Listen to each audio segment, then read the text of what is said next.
서른의 청상이 되시어 평생 못난 자식 바라보고 사시다 몇 년 전 하나님 나라에 가 계신 내 어머니를 생각하면 가슴이 짠해오고 지금도 눈시울이 뜨거워집니다. 내게 또 다른 어머니 같은 존재가 있습니다. 조국 어머니의 나라입니다. 내가 이 땅에 태어나 본 내 나라는 허리가 뚝 잘려진 분단 국가였습니다. 이런 내 조국 대한민국을 보고 있노라면은 역시 가슴이 아려옵니다. 누군가 내 심장을 쪼개본다면은 한켠에는 내 조국 대한민국이 있습니다. 어릴 때부터 제 심장 속에는 조국이 꿈틀거리고 있었던 겁니다. 또 다른 한켠에는 조국교회, 대한민국 내 교회가 자리 잡고 있습니다. 한국교회를 생각하면 역시 짠해오는 가슴앓이가 있는 것은 어쩔 수 없는 저의 비전입니다. 부족한 제가 한국교회를 섬긴 여러 사역 가운데에 가슴 뿌듯하게 생각하고 지금도 자랑스럽게 생각하는 몇 가지 사역이 있습니다. 저는 어릴 때부터 주일학교 교재를 집필하는 일을 오랫동안 해왔습니다. 아이들이 공부할 성경 공부 교재를 집필하고 가르쳐 왔지요. 종의 심장에 주었던 꿈을 아이들에게 심는 일을 해왔습니다. 그리고 CBS 이사장으로 한국교회 언론의 방향을 이끌며 한국교회를 더욱더 건강하게 세워보려고 몸부림했던 일, 이것은 제 사역 가운데 하나님이 주신 특별한 기회였습니다. 그리고 한국교회와 우리 교단이 나아갈 미래의 비전, 교단의 주제를 선정하는 일들에 오랫동안 헌신해 왔습니다.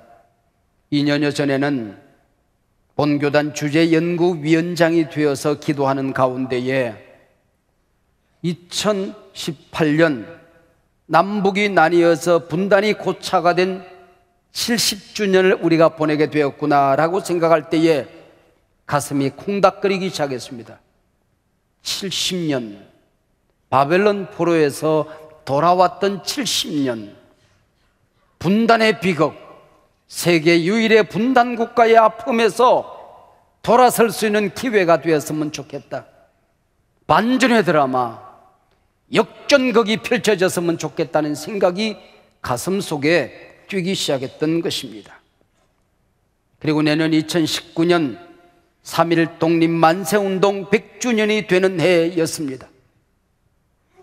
1.3%밖에 되지 않은 한국교회가 독립운동을 주도하고 있었고 절망에 빠진 이 민족에게 희망을 선포하고 있었으며 불 꺼진 이 역사 한가운데 희망의 등불을 지켜들고 있었던 겁니다.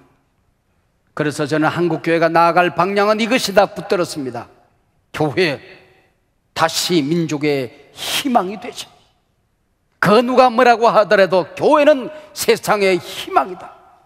교회, 민족의 희망이라는 주제를 붙들고 앞에도 걸개가 걸려 있습니다마는 금년과 내년에는 저희의 목회 방향 또한 교회, 민족의 희망이 되고 있습니다. 그리고 기도하는 가운데에 평창 동계올림픽이 시작이 되어집니다. 그냥 스포츠 게임이겠거니라고 생각을 했습니다. 근데 어느 날 다시 제 심장이 뛰기 시작했습니다. 예레미야 예언이 생각났습니다.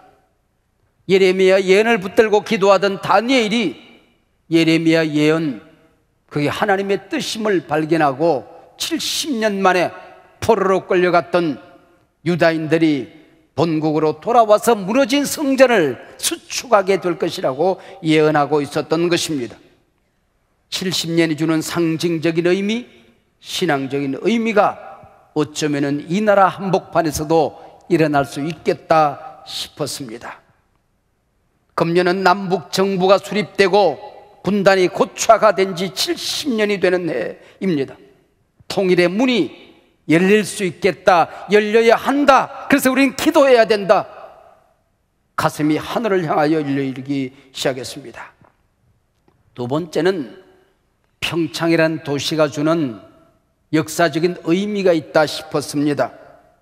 분단의 국가, 비극적인 분단의 도에서, 강원도는 남한에도 있고 북한에도 있습니다. 분단의 도 한복판 평창에서 세계 평화 축제가 열리다니, 공교롭게도 2010년에 개최하기를 원했지만은 기회를 얻지 못했습니다. 2014년에 다시 신청했지만은 1차에 1등을 하고도 러시아 소치의 기회를 빼앗겼습니다. 그리고 세 번째 신청한 2018년 우리는 동계올림픽을 개최하게 된 것입니다. 바로 분단 고차가 70주년이 되는 이 해에 세계 평화축제가 분단의 국가, 분단의 도 한복판에서 펼쳐지고 있었던 것입니다. 그러나 우리의 기대와는 동떨어지게 평창 동계올림픽을 앞두고 평화축제는 고사하고 미국과 북한 간의 긴장이 고조되고 있었던 것입니다. 북한의 핵미사일은 공중을 나르고 있었고, 미국은 Fight Tonight, 코피작전 이름하여 전쟁의 계획을 펼쳐놓고 오늘 밤이라도 버튼 누를 수 있다고 큰소리치고 있었습니다. 갑자기 북한은 세계의 경제적인 압박을 견디지 못했던지, 외교적인 고립을 견디지 못했던지 평창 동계올림픽을 계기로 대화마당으로 뚜벅뚜벅 걸어나오고 있었습니다. 전쟁을 끝내자, 우리는 하나다, 한반도 비핵화, 평화의 통일로 우리 함께 걸어나가자, 우리의 문제이니만큼 우리가 함께 손 모아서, 우리가 뜻을 모아서 마음 모아서 이 길 해결해 보자, 테이블이 열리기 시작하는 것입니다. 평창 동계올림픽은 우리가 예견했던 것보다도 훨씬 더 평화롭게, 자랑스럽게, 기쁘게 영미허를 남기고 잘 마쳤습니다. 그래서 우리는 기도하기 시작했습니다. 하나님, 이 나라 주의 것 되게 해 주십시오. 이 나라 불쌍히 여겨 주십시오. 힘도 없습니다. 하나님, 백도 없습니다. 우리 주변국 가운데 통일을 원하는 그 어떤 나라도 없습니다. 우리밖에 없습니다. 하나님 안 도와주시면은 이 길은 열릴 길이 없습니다. 하나님 도와주세요. 나를 가슴에 부둥켜 안고 3주 동안 기도하고 어제 새벽 기도회를 마쳤습니다. 자제에 우리 가정마다 문제 없고 아픔이 없는 가정이 어디 있습니까? 자식의 문제를 가슴에 끌어안고 병든 남편을 주님 앞에 올려드리며 조그만하게 시작한 사업이 어려워서 하나님 도와주세요. 빚을 갚을 길이 없어요. 하나님 도와주셔야 돼요. 가정의 문제를 하나님 앞에 올려드렸습니다. 하나님, 나 불쌍히 여겨주세요. 영적인 문제 때문에, 가슴앓이 때문에, 나이 들고 병 들어가는 몸뚱아리 때문에 하나님 앞에 내 기도 제목 올려놓고 우리는 몸부림하며 기도해 왔습니다. 이 땅에 기독교 복음이 전해진 지 133년, 130년 전에 이 땅은 5천년 우리 한반도 역사 가운데에 가장 암울한 시간을 보내고 있었습니다. 세계 모든 열강들이 이 나라를 갑자기 떠납니다. 세계 모든 나라가 이 나라를 떠납니다. 그 뒤에 음흉한 계획들이 있었던 것이지요. 이때 하나님이 이 나라를 찾아오셨습니다. 당신의 백성 삼아 주셨던 것입니다. 고난받는 이 민족의 역사 하나님이 품에 안아 주셨던 것입니다. 처음부터 기독교는 고난받는 이 백성의 친구로 복음이 전해지게 된 것입니다. 우리가 의지할, 우리 민족이 붙들 희망으로 자리 잡게 된 것입니다. 이 나라에 와서 복음을 전한 선교사님들은 세계 선교 역사상 전에 없는 신실하신 분들이었습니다. 독립운동에 앞장서 주셨는가 하면 배고프고 헐벗고 피 흘리는 이 백성들의 위로자가 되어 주셨던 것입니다. 20세기 초 이 땅에서 소용돌이 치는 두 가지 일이 있었습니다. 하나는 비극의 소용돌이였습니다. 우리는 무슨 일이 일어난지도 알지 못하는 사이에 우리의 역사는 일제강점, 일제의 소나기로 빨려들고 있었던 것입니다. 1905년 을사보호조약, 그 뒤에 카스라테 붙던 미략이 있는 것을 우리는 몰랐지요. 1907년 고종 황제가 폐위되어집니다.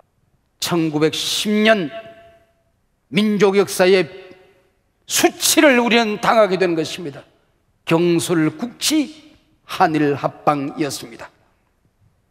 이 비극의 역사를 기어이 견뎌내야 한다고 말씀하시는 듯이 성령이 이 땅에 임하여 오신 것입니다. 하나님의 역사하심이 소용돌이 치고 있었던 것입니다.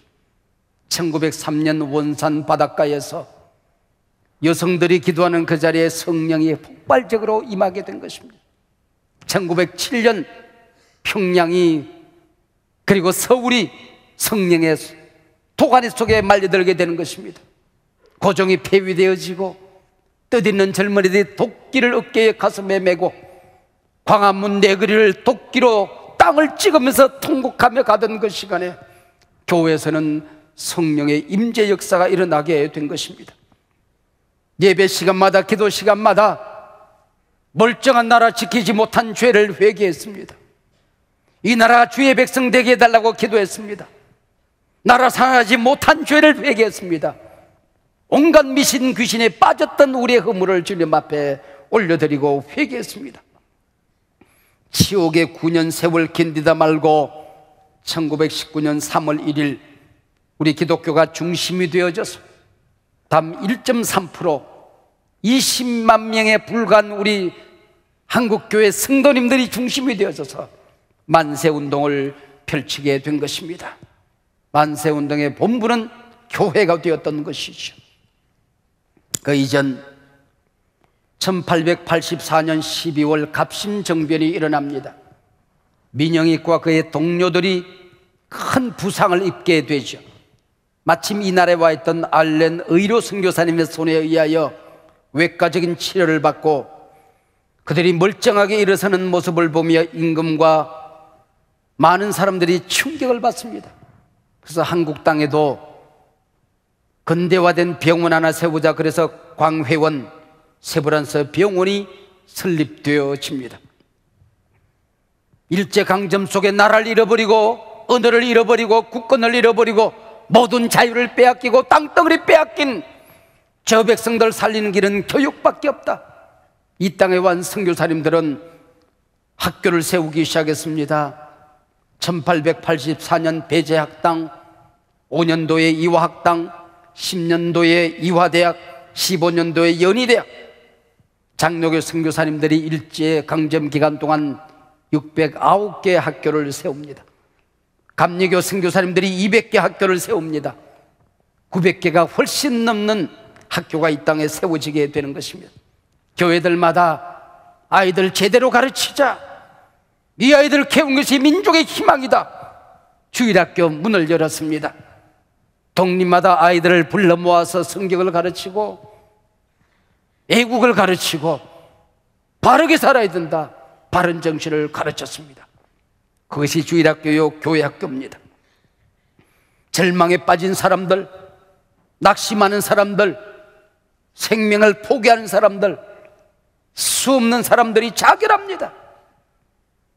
그래서 교회 강단마다 희망을 선포하기 시작했습니다. 하나님 살아계십니다. 하나님이 이 민족 버리지 않았습니다. 이 백성 하나님 품으로 돌아오면 희망이 있습니다. 일어설 수 있습니다. 다시 찾을 수 있습니다. 우리에게 희망이 있습니다. 희망을 선포하기 시작했던 것입니다. 남과 북이 나누어지고 걸어온 지난 70년, 이 땅에 또 다른 소용돌이가 치고 있었습니다. 해방 이후 6.25 이후 세계에서 가장 가난했던 이 나라가 단 70년 만에 세계 경제 규모, 무역 규모에서 10위권에 진입하게 된 것입니다. 완전 폐허가 된 이 땅에 한강의 기적을 이루게 된 것입니다. 우리가 어릴 때 굶어 죽지는 않을까 염려하던 우리들이, 기하선상을 헤매던 우리 세대가 다이어트를 걱정하는 세계에서 가장 잘 먹고 잘 사는 나라가 된 것입니다. 땅이 넓습니까? 지하 자원이 있습니까? 땅을 파면 석유가 나옵니까? 무엇이 우리를 이렇게 복되게 이 나라를 부흥시켰단 말입니까? 또 다른 하나의 소용돌이가 있습니다. 한국 교회 부흥의 소용돌이였습니다. 제가 태어날 때 이 땅에 예수 믿는 사람은 50만 정도 되었습니다. 제가 20살 신학교에 갈 무렵 150만 성도가 되었습니다. 한소망교회가 시작되던 1990년대 900만, 1000만 성도가 된 것입니다. 단 40년 만에 제 눈으로 20배가 성장하는 모습을 보았습니다. 그리고 1년 전 인구 센서스에서 57년 종교 역사상 처음으로 우리 개신교회가, 기독교회가 한국 제1종교가 된 것입니다. 단 130년 만에. 기대는 커졌고 영향력은 커졌지만은 130년이면 아직도 어린아이에 불과합니다. 그래서 미성숙한 우리의 모습이 사회에 드러나서 비판과 비난의 중심에 서 있는 것, 안타까운 일이지만은 그러나 저는 분명히 믿습니다. 언젠가는, 아니 지금도 한국교회 이 땅의 희망입니다. 누가 뭐라고 해도 한국교회 민족의 희망입니다. 교회는 세계 역사의 희망입니다. 교회로 민족이 돌아오면 이 민족의 희망이 있습니다. 이 땅에 오신 예수님, 인류를 구원하기 위해 교회를 남기고 하나님 곁으로 가십니다. 내 교회를 세우리라. 소유격이 중요합니다. 이 땅에 큰 교회도 있고 작은 교회도 있습니다. 오래된 교회도 있고 이제 막 시작하는 교회도 있습니다. 모두 주님의 교회라고 하는 것입니다. 이 말씀을 어디서 하셨습니까? 가이사랴 빌립보에서. 가이사랴는 시저 황제입니다. 빌립보, 이 도시의 분봉 왕을 얘기하는 것입니다. 이 도시에는 황제가 하나님입니다. 황제가 하나님의 아들이었습니다. 분봉 왕이 왕이었습니다. 하나님이었습니다. 귀신이 우글거리는 이 도시 한복판에서 예수님과 제자들을 무시하는, 짓밟는, 복음을 받아들이지 않는 이 도시 한복판에서 주님 말씀하셨습니다. 그 도시에 들어갔더니 도시 사람들이 나를 누구라고 하냐? 선지자 중에 한 사람이라고 얘기합니다. 당신을 하나님의 아들이라고 믿는 사람은 없습니다. 메시아라고 믿는 사람은 없었습니다. 그 얘기입니다. 그러면 너희는 나를 누구라고 하느냐? 베드로가 울먹이면서 주님 앞에 섭니다. 두 주먹을 부들부들 떨기 시작하더니 주는 그리스도시요 살아계신 하나님의 아들입니다. 누가 뭐라고 하더라도 하나님이 왕이십니다. 역사의 주인은 하나님이십니다. 당신만이 메시아이십니다. 당신만이 희망입니다. 그 얘기입니다. 주님께서 말씀하셨습니다. 장하다, 너는 베드로다. 이 반석 위에 내 교회를 세우리라. 여러분, 베드로 위에 교회가 세워지는 것이 아닙니다. 너는 베드로, 조약돌리라고 하는 겁니다. 작은 돌멩이 하나를 얘기하는 것입니다. 반석, 주는 그리스도시요 살아계신 하나님의 아들입니다. 신앙 고백입니다. 신앙 고백의 핵심이 되는 예수 그리스도를 의미하는 것입니다.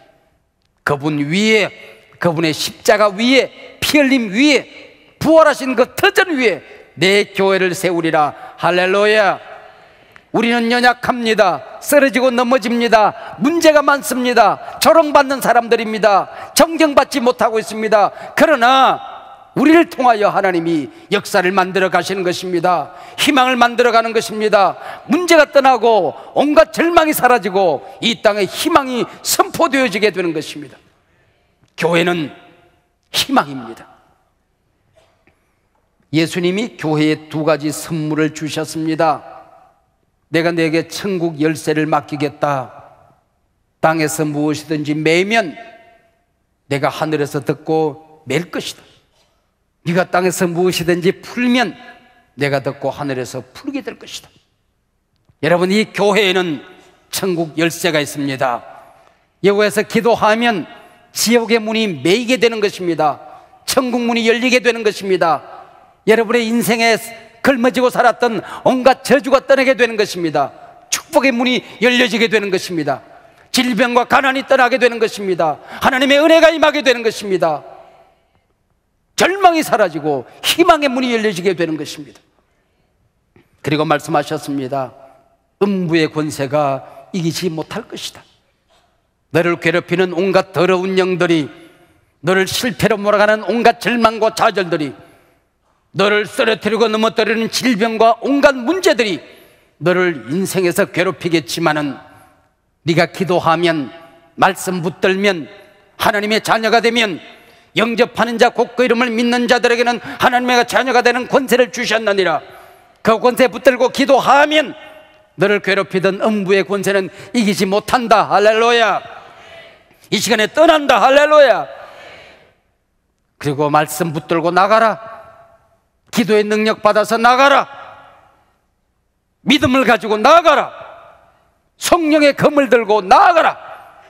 그러면은 너희 남편을 괴롭히는 악한 영들이, 자식을 방황하게 만드는 더러운 것들이, 너희들이 기도하는 VIP 태신자를 붙들고 있는 이 세상의 온갖 잘못된 것들이, 저주들이 떠나게 될 것이다.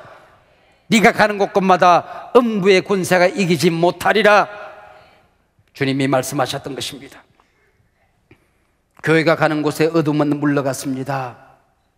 희망의 빛이 떠올랐습니다. 복음이 전해지는 곳에 식인종들이 문화인 선진인들로 바뀌어졌습니다. 해적대들이 세계를 섬기는 선진국으로 바뀌어졌습니다. 공산주의가 무너졌습니다. 복음이 전해지는 곳에 가난한 나라가 변하여 부한 나라가 된 것입니다. 서구의 모든 선진국은 기독교 국가들인 것이 우연의 일이겠습니까? 우리 교회를 보십시오.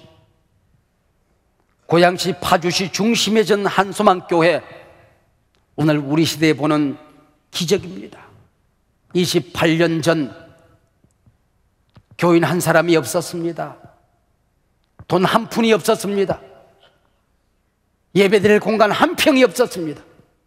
맨손 맨몸 맨 땅에 한소망교회를 시작했습니다. 매일같이 살려달라고 맨 땅에 헤딩하다가 머리만 벗겨졌습니다. 어찌 이런 일이 가능하겠습니까? 여러분, 예배드릴 공간이 없는데, 사람이 없는데, 돈 한 푼이 없는데, 오직 붙든 것은 하나님의 말씀, 살아계신 하나님의 이름, 기도의 능력, 이거 하나밖에 없었는데 28년의 세월이 흐르는 동안에 한국교회를 섬기고 이 도시를 섬기는 교회로 우뚝 서 있는 모습을 여러분이 보지 않습니까? 믿으시길 바랍니다. 하나님 살아계심을 믿으십시오. 기도의 능력을 믿으십시오. 말씀의 능력이 있음을 믿으시길 바랍니다. 여러분이 하나님을 만나면 인생의 방황은 끝이 나고 신앙의 방황은 끝이 나게 될 줄로 믿습니다. 제4차 산업혁명 시대, 우리가 전혀 보지 못한 어마어마한 시대가 문이 열려지고 있습니다. 젊은이들이 푹푹 쓰러집니다. 시니어들이 미래를 볼 수가 없습니다. 멀쩡하던 가정들이 푹푹 깨지고 있습니다. 여러분, 두려운 세상이 우리 앞에 펼쳐집니다. 그러나 믿읍시다. 4차 산업혁명 시대의 미래도 하나님은 주인이심을 믿으십시다. 기도하면은 미래가 열림을 믿으십시다. 우리 대한민국 통일의 그날이 열림을 믿으십시다. 통일한국 세계 선교 역사에 책임을 지는 위대한 제사장 국가가 될 것을 믿으십시다. 지금까지 교회는 희망이었듯이 내일도 희망이 될 것입니다.